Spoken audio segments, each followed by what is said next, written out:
జయ శ్రీ రాధే కృష్ణ.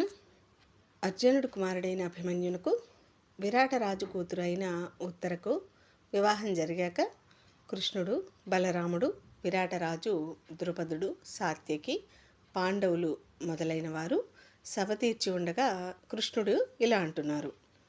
జరిగినది అంతా మీకు తెలుసు. మాయాజూతంలో శకుని ధర్మరాజును ఓడించి 12 సంవత్సరాల అరణ్యవాసం, 1 సంవత్సరం అజ్ఞాతవాసం షరతు పెడితే సత్యం పైననే ఉండే పాండవులు సమస్త భూమండలం జయించే శక్తి ఉన్న సత్యవ్రతం పాటించడం కోసం 13 సంవత్సరాలు అరణ్య అజ్ఞాతవాసాలను పూర్తి చేసి వచ్చారు. ధర్మరాజుకు, దుర్యోధనునికి ఏ ఉపాయంతో మేలు కలుగుతుందో మీరు ఆలోచించండి.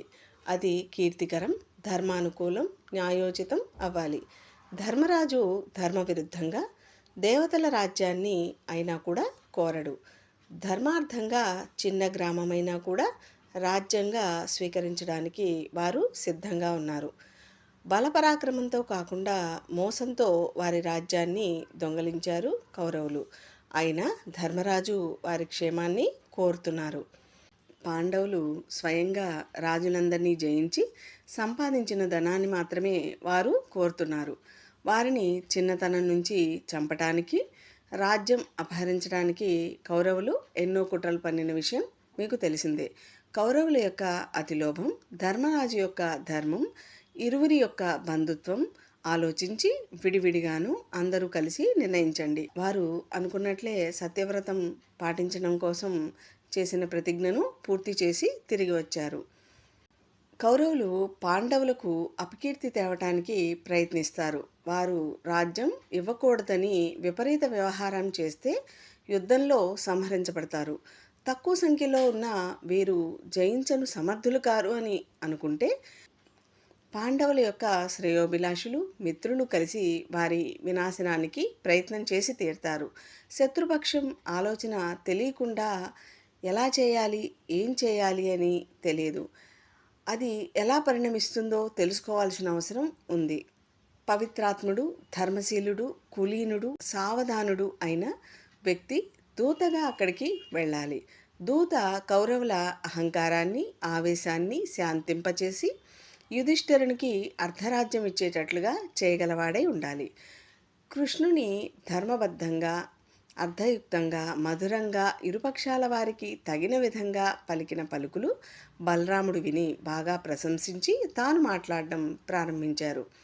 దుర్యోధనుని అభిప్రాయం తెలుసుకోవటానికి, ధర్మరాజు పలుకులు అతనికి తెలియచేయటానికి, కౌరవ పాండవులకు శాంతిని కలిగించడానికి రాయబారి వెళ్ళాలి.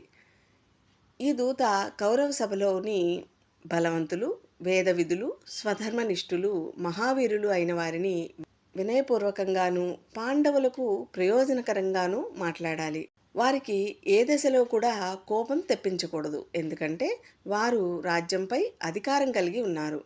జూదం ఆడటం సరిగారాని ధర్మరాజు హితులు నివారిస్తున్నా వినకుండా అతడు జూదానికి సిద్ధమై కర్ణ, దుర్యోధన మొదలైన గెలవగల వారిని వదిలి నిపుణుడైన శకునిని ఆటకు పిలిచి అతని చేతిలో ఓడిపోతున్నా కూడా రోషంతో జూదాన్ని కొనసాగించి ఓడిపోయాడు. దానిలో శకుని తప్పేముంది అని ఈ విధంగా అంటున్నారు. సామోపాయంతో మాత్రమే సంధికి ప్రయత్నం చేయండి. యుద్ధం ఇరుపక్షాలకు నష్టం, అన్యాయం జరుగుతుంది అని బలరాముడు అన్నారు. దాంతో సభలోని సాత్యకి లేచి ఈ విధంగా అంటున్నాడు. ఎలాంటి హృదయం ఉన్నదో అలాంటి మాటలే వస్తాయి. మీ అంతఃకరణ ఎలా ఉన్నదో అలాగే మాట్లాడుతున్నారు. మీ మాటలను నేను తప్పు పట్టడం లేదు. వింటూ మౌనంగా కూర్చున్న వారిని తప్పు పడుతున్నాను. ధర్మరాజుపై దోషం ఆరోపించడానికి ఎలా సాధ్యమవుతుంది? ఆసక్తి లేనివాడు, ఆట సరిగా రానివాడు అయిన ధర్మరాజును ఇంటికి పిలిచి ఆడించి గెలిస్తే ధర్మజయం ఎలా అవుతుంది?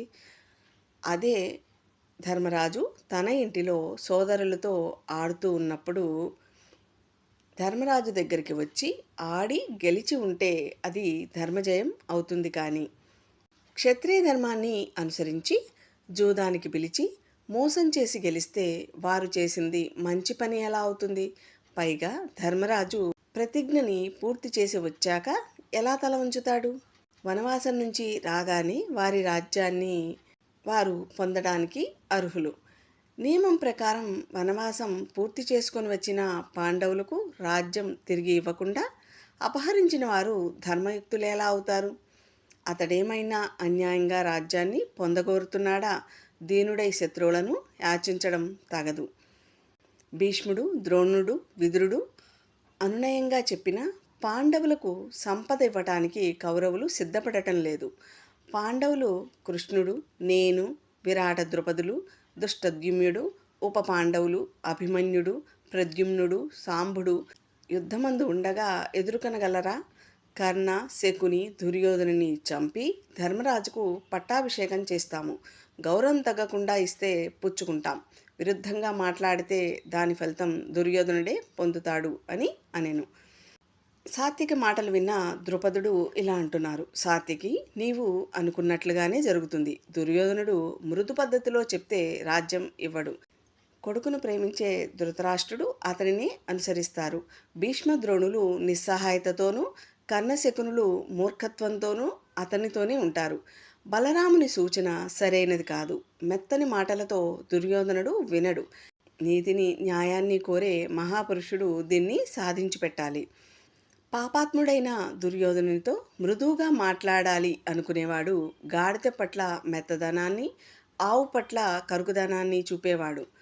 వెంటనే దూతలను రాజుల దగ్గరకు సహాయం కొరకు పంపించండి. సజ్జనులు ముందుగా సహాయం అడిగిన వారికి సహాయం చేస్తారు. రాజులకు ఆహ్వానాలు పంపించేందుకు త్వరపడాలి.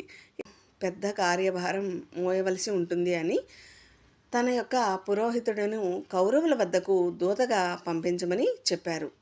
దాంతో కృష్ణుడు విని, ద్రుపద మహారాజు చెప్పినది సముచితంగా ఉన్నది. రాజ్యాన్ని ఇస్తే కౌరవులు, పాండవులు సంతోషంగా ఉంటారు. లేదా పాండవులచే యుద్ధమందు కౌరవులు నాశనమవుతారు. పెళ్లికి వచ్చాము, సంతోషంగా తిరిగి వెళ్దాం. ద్రుపద మహారాజు జ్ఞాని, వయసు చేత పెద్దవాడు. అంతా మీ మాటనే గౌరవిస్తాం మేము. మీరు ప్రయోజనకరమైన సందేశాన్ని పంపించండి కౌరవులకు అని చెప్పి తాను ద్వారకకు వెళ్ళిపోయారు. జై శ్రీ రాధే కృష్ణ.